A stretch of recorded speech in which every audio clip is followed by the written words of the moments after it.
ખેરાલુ કોલેજનો વાર્ષિકોત્સવ યોજાયો અને સન્માન સમારોહ સહિત વિદાય સમારંભ યોજાયો. ખેરાલુ તાલુકા ઉત્તર વિભાગ કેળવણી મંડળ સંચાલિત દ્રી KNSBL arts and commerce college ખેરાલુમાં ઇનામ વિતરણ, વાર્ષિકોત્સવ અને વિદાય સમારંભ યોજાયો હતો. આ સમારોહના અધ્યક્ષ તરીકે શ્રી સરદારભાઈ ચૌધરી, ધારાસભ્ય શ્રી ખેરાલુ, અને મુખ્ય મહેમાન તરીકે શ્રીમતી રમીલાબેન દેસાઈ, પૂર્વ ધારાસભ્ય શ્રી ખેરાલુ, શ્રીમતી અજમલજી ઠાકોર, પૂર્વ ધારાસભ્ય શ્રી ખેરાલુ, કેપ્ટન આલાપ દેસાઈ, શ્રી કનુભાઈ ચૌધરી, જાણીતા બિલ્ડર ઉપસ્થિત રહ્યા હતા. કેળવણી મંડળના પ્રમુખ શ્રી માનસીભાઈ દેસાઈ મોટા, શ્રી અશોકભાઈ દેસાઈ, શ્રી અશ્વિનભાઈ દેસાઈ, શ્રી ગેમરભાઈ ચૌધરી, કેમ્પસના ડાયરેક્ટર શ્રી ભીખાભાઈ ચૌધરી, શ્રી વિનુભાઈ દેસાઈ, શ્રી હસમુખભાઈ દેસાઈ, શ્રી મોગજીભાઈ પટેલ, શ્રી હસમુખભાઈ દેસાઈ વગેરે કારોબારી સદસ્યો ઉપસ્થિત રહ્યા હતા.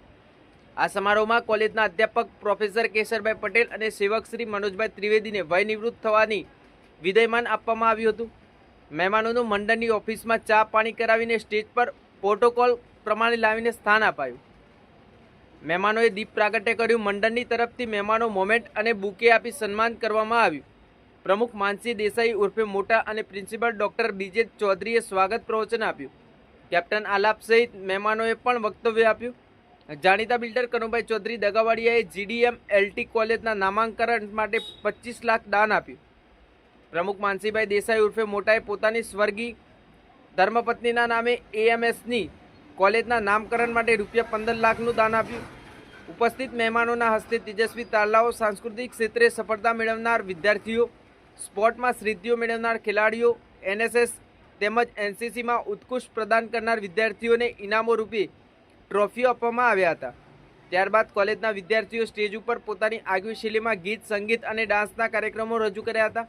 સમગ્ર કાર્યક્રમનું સફળ સંચાલન કોલેજના પ્રોફેસર ડૉક્ટર બાબુભાઈ ચૌધરીના માર્ગદર્શન હેઠળ ડૉક્ટર શીતલબેન પ્રજાપતિ, ડૉક્ટર વિનુભાઈ ચૌહાણ અને ડૉક્ટર હિરાલબેન પટેલે ખૂબ સુંદર રીતે કર્યું હતું. આ કાર્યક્રમમાં કોલેજના વિદ્યાર્થીઓ ખૂબ મોટી સંખ્યામાં જોડાયા હતા. વધુ સમાચાર અને અપડેટ્સ માટે જોતા રહો online TV news. Reporter Farooq Memon, Kheralu. માનનીય મહેમાનો, અને સૌથી વધારે તો એ મારી આ ટાઈમે અહીંયા આવી શક્યો. તમને બધાને એવું હશે કે હું આજે શનિવારના દિવસે આ રીતે મારાથી બધા મોટા વડીલો સ્ટેજ ઉપર છે અને હું કેમ પાછળથી આવ્યો.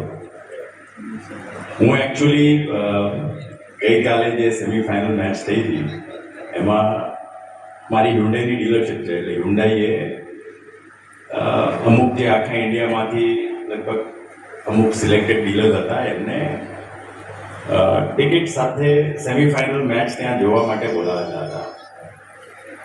એટલે 11 વાગ્યા સુધી મેચ ચાલી અને 1 વાગે અમે લોકો હોટલમાં પાછા ગયા.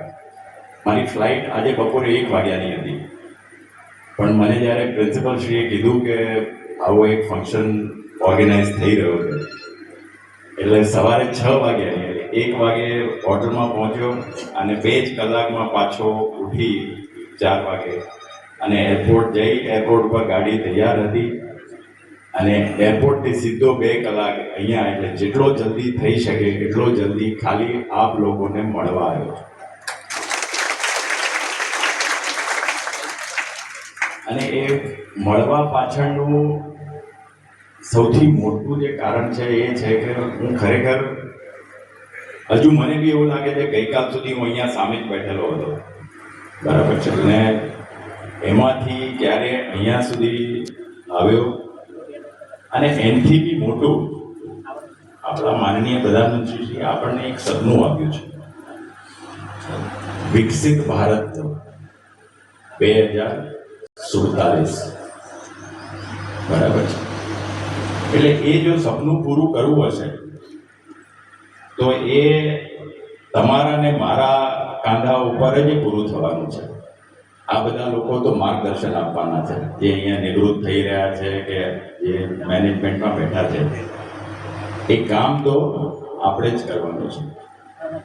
એવું કહેવાય છે કે ઇન્ડિયામાં અત્યારે યુથ ડિવિડન્ડ, બરાબર છે, રફલી 36 થી 37 કરોડ લોકો જે છે એ યુથ છે અને 65% ઓફ આર પોપ્યુલેશન એ વર્કિંગ એજમાં છે. એટલે એ ચાઇના કરતાં બી વધારે છે. એટલે આપણે જો નેક્સ્ટ 20-21 વર્ષમાં જો આ દેશને ક્યાંક એક માનવંતી જગ્યાએ પહોંચાડવાનો છે તો એ ભાર જે છે એ આપણા ઉપર છે.